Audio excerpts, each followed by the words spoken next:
O Jornal da Rede Alesp conversa agora com o advogado Alessandro Ghilardi. Ele nos fala sobre o setor econômico e as ações do governo neste período de pandemia do coronavírus. Bom dia, doutor Alessandro. Seja muito bem-vindo ao Jornal da Rede Alesp. Bom dia, é um prazer estar aqui com vocês. O governo pensou nos impactos econômicos. Queria que o senhor explicasse um pouquinho para a gente dessa sua opinião. Bom, vamos lá. O governo, é claro, nas 3 esferas, estão pensando sempre na saúde do cidadão.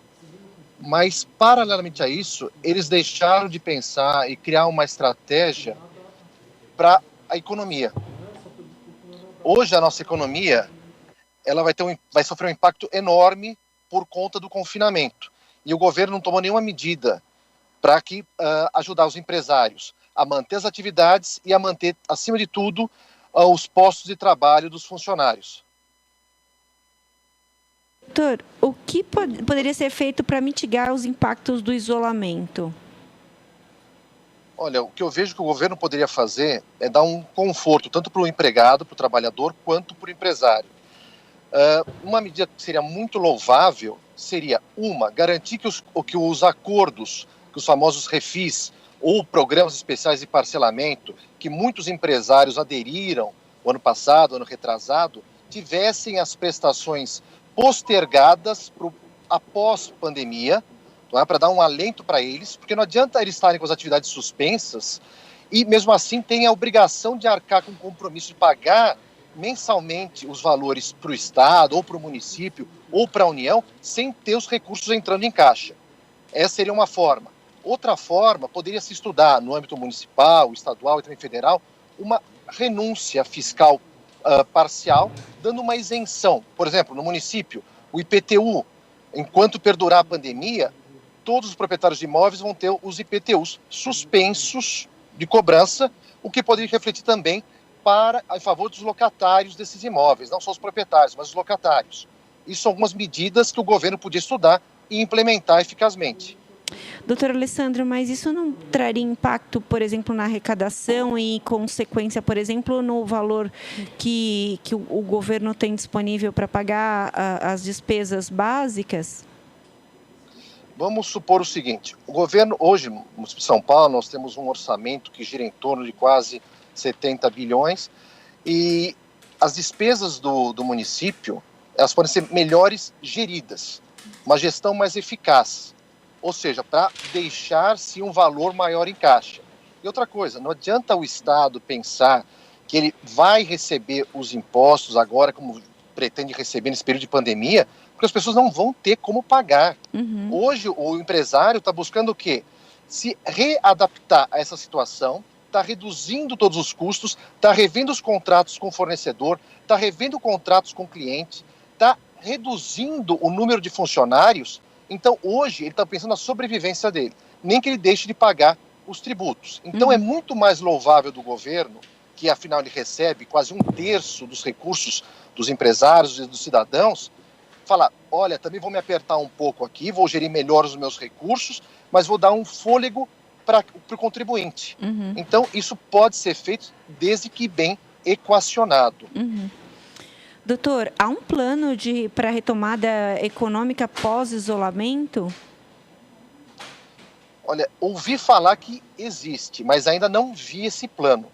Tá? E muitos empresários, clientes meus, inclusive do escritório, também não viram. Pelo contrário, eles estão vivendo um cenário pessimista. Muitos recorreram a empréstimos pessoais, empréstimos em bancos, para conseguir manter minimamente as atividades. Doutor, a gente, no começo do jornal, nós falamos sobre o IBGE, que colocou 18,8% aí de perda da indústria. E aí a gente analisa a questão como um todo, né?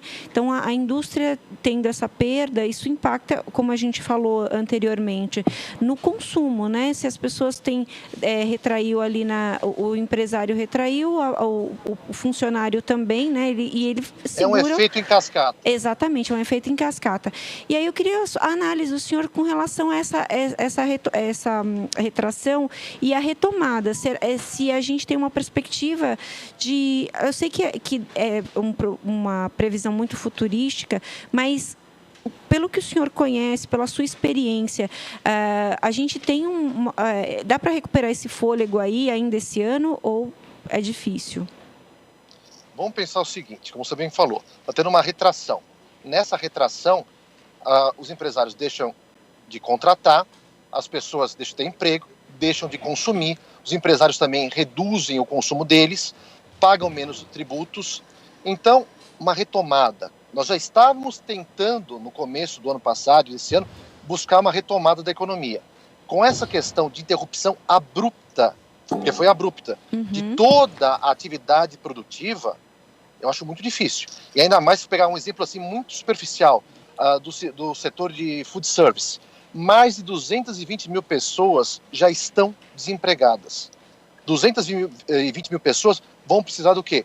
Ou auxílio-desemprego, ou tentar buscar uma recolocação.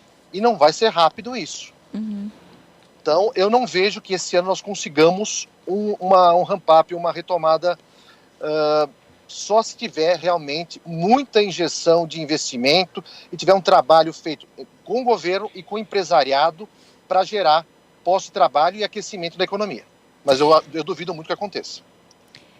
Doutor, eu vi uma entrevista do presidente da rede Cinemark falando que, por exemplo, no caso deles, que ele acredita que vai demorar pelo menos até 2022. Não assim, ele acha que, obviamente, que vai abrir os cinemas deles agora, assim que der uma amenizada na questão da pandemia, mas que para que eles retomem o lucro efetivamente até 2022. Então, será que essa perspectiva a gente pode aplicar para todo mundo ou alguns podem retomar antes? Depende do setor, do segmento. Ele é entretenimento. Já tem uma previsão mais ou menos do que ele quer fazer, já tem um conhecimento de toda a cadeia dele e já sabe mais ou menos aonde vai ter um reinvestimento ou não, e sabe que as pessoas às vezes deixam de fazer uma coisa ou outra para buscar um entretenimento, como às vezes ir num bar, não num restaurante, mas em alguma coisa que lhe proporcione um mínimo de um prazer.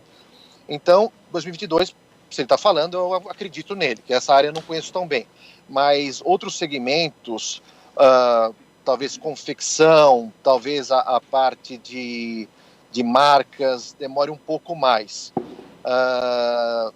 Então eu não vejo que até 2022 nós consigamos. Podemos chegar num patamar de melhoria, mas ainda não uma retomada completa. Tudo depende também do cenário econômico e do cenário político que reflete no econômico. Afinal, 2022, vamos estar nas eleições presidenciais e para governador. Então, podemos ter aí um viés que nós desconhecemos. Doutor, muito obrigada pelas suas considerações, as suas explicações aqui para a gente. Tenha um bom dia. Eu que agradeço a oportunidade. Bom dia, estou à disposição. Muito obrigada.